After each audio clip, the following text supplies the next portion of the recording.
नमस्कार।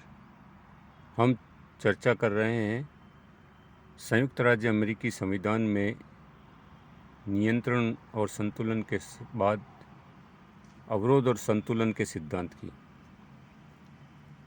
शासन की सफलता और कार्यक्षमता और कुशलता शासन के अंगों के पारस्परिक सहयोग पर निर्भर करती है।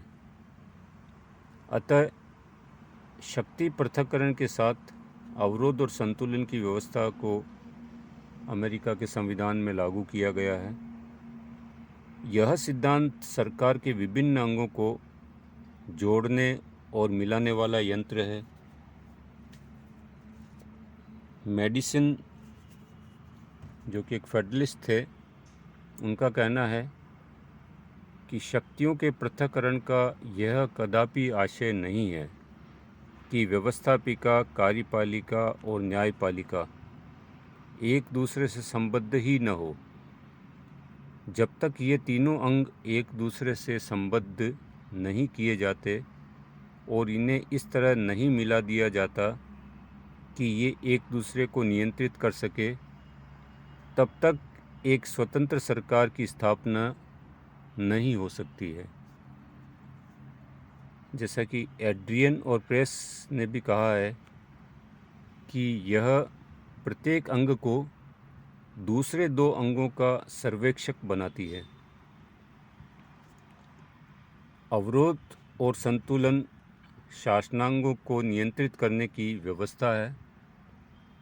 यह प्रत्येक अंग को दूसरे दो अंगों के अनन्य क्षेत्र में किए गए कार्यों को रोकने अथवा विफल करने की शक्ति प्रदान करती है।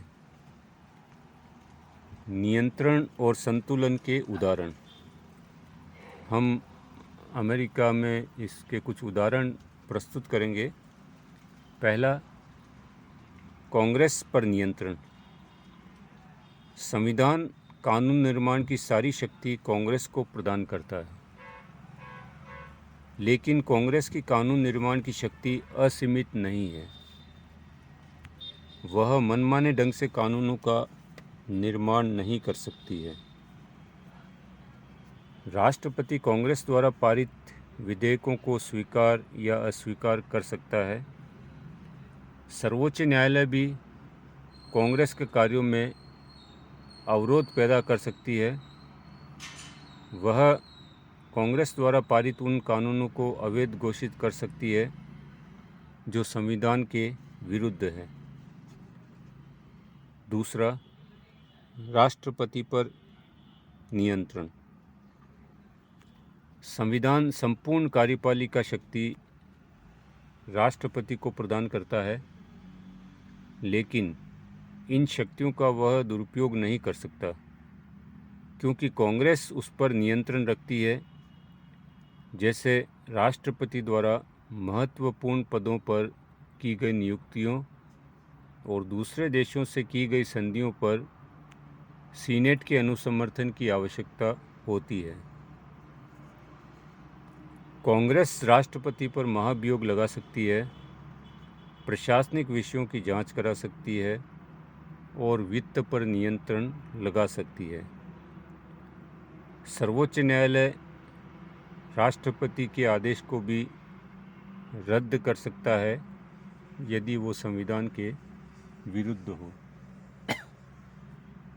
तीसरा, न्यायालय पर नियंत्रण। संविधान संपूर्ण न्यायिक शक्तियां सर्वोच्च न्यायालय को प्रदान करता है, लेकिन व्यवस्थापिका और कार्यपालिका द्वारा न्यायपालिका पर नियंत्रण रखा जाता है। कांग्रेस के द्वारा न्यायाधीशों की संख्या और उनका वेतन निश्चित किया जाता है। राष्ट्रपति सीनेट की सहमति से न्यायाधीशों को नियुक्त करता है। कांग्रेस महाभियोग के आधार पर न्यायाधीशों को पद से हटा सकती है। हम कुछ अन्य नियंत्रणों के भी उल्लेख करेंगे। चौथा बिंदु है इसके अंतर्गत, दोनों सदनों का एक दूसरे पर नियंत्रण। अमेरिका के दोनों सदन प्रतिनिधि सभा और सीनेट दोनों सदनों की शक्तियां लगभग समान है, अतः कांग्रेस के दोनों सदनों का आपस में नियंत्रण बना रहता है। पांचवा और अंतिम है संघ और राज्यों का एक दूसरे पर नियंत्रण। संघीय सरकार और राज्य सरकारों के अपने अपने अधिकार क्षेत्र हैं। संविधान संशोधन के लिए दोनों प्रकार की सरकारों को अधिकार प्राप्त है, अतः इनका आपस में नियंत्रण और संतुलन बना रहता है।